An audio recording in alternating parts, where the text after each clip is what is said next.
Red alert, red alert. World government is coming. This is the May-June 2023 issue of Foreign Affairs Journal. Foreign Affairs, of course, being the organ of the Council on Foreign Relations, major foreign policy think tank. On page 24 is an article by Tim Murithi, a South African world federalist, entitled Order of Oppression, Africa's Quest for a New International System. And on page 28, he calls for an Article 109 UN Charter Review Conference. Quote, such a review conference would have the power to substantially alter the UN Charter and introduce new provisions that would transform the multilateral system. End quote. A system reborn is what he wants. So world government's on the agenda, folks.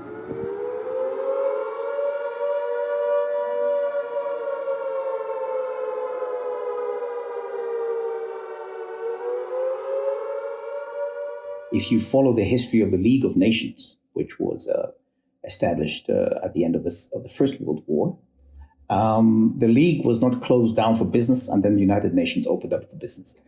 The League existed, and in fact, technically, you could probably still revive it if you wanted to. It still does exist. I had no idea about that. It's obviously not real because nobody belongs to it in a real functional way.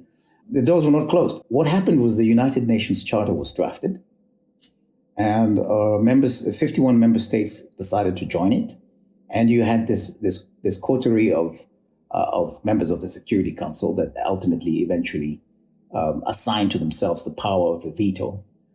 51 is now bludgeoned to 193. So the model is in fact one in which countries that are willing will draft a new charter, or they will have first they can have a review conference of the United Nations.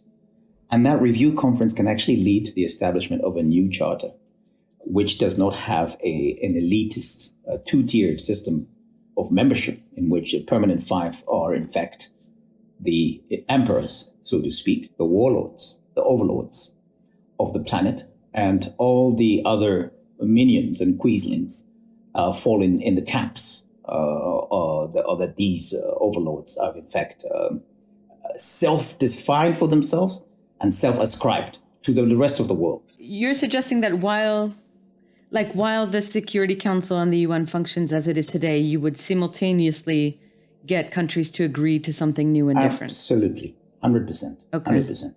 Because there are multiple international organizations. The United Nations is not the only international organization in the world today. There are many other international organizations. And so there is no harm, there is no fair, there's no foul in creating a new multilateral institution that aspires to universal membership. It aspires to become the United Nations in the future, right? And then members will simply switch gradually when they deem it necessary. But you need a small coalition of the willing. And in fact, there is a pathway to achieving this, which is triggering Article 109 of the United Nations Charter, which calls for a review conference, a general conference of the members of the United Nations, the Charter of the United Nations, to review the Charter. This was in fact supposed to happen in 1955, and it did begin, but then it was stopped.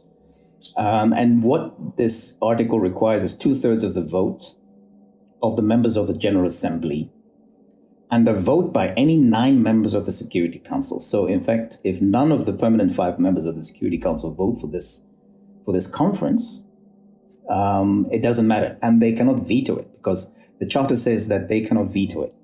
But it does require 9 members of the Security Council to also vote, which means that the non-permanent members, if you work behind the scenes and get them all on board, could actually make this happen. And so what would this review consist of? So that's it. The Charter leaves it wide open. That is where you now enter the process of actually defining the agenda, ensuring universal participation. There's some good news to share. The Global Governance Forum made a proposal to the High-Level Advisory Board that for the Summit of the Future in 2024, we should include consideration of, reviewing the UN Charter under Article 109. When we made this proposal last September, to be absolutely frank with you, we did not think that this proposal would fly because rethinking the UN Charter is practically a taboo matter within the corridors of power at the UN. And yet the High-Level Advisory Board, in their report issued a couple of weeks ago, endorsed this proposal, and now it is formally in the report. And we expect that in 2024, there will be a discussion at that summit of possibly reforming the UN Charter. Okay, I think this would not have happened 20 years ago. I think this is a reflection of the power of civil society organizations to begin gradually to shape the debate around global governance issues. What do you think? Are you in favor of it? Are you opposed to it? I'm trying to sound the alarm and get people talking about it so that it won't be a fait accompli when the time comes.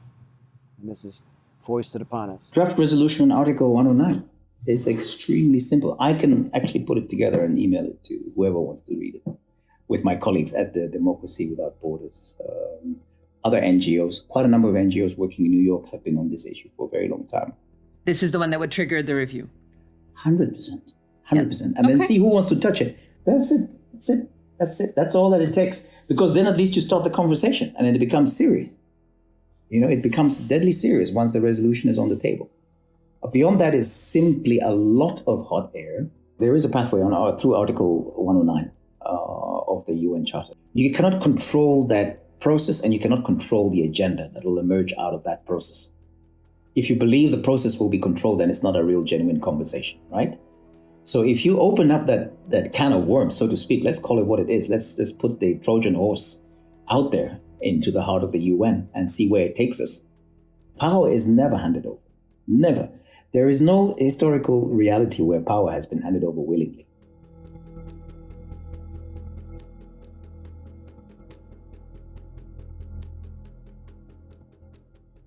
A charter that makes 5 nations more equal than others and provides to each of those 5 the power to ignore the collective will of the remaining 188 member states.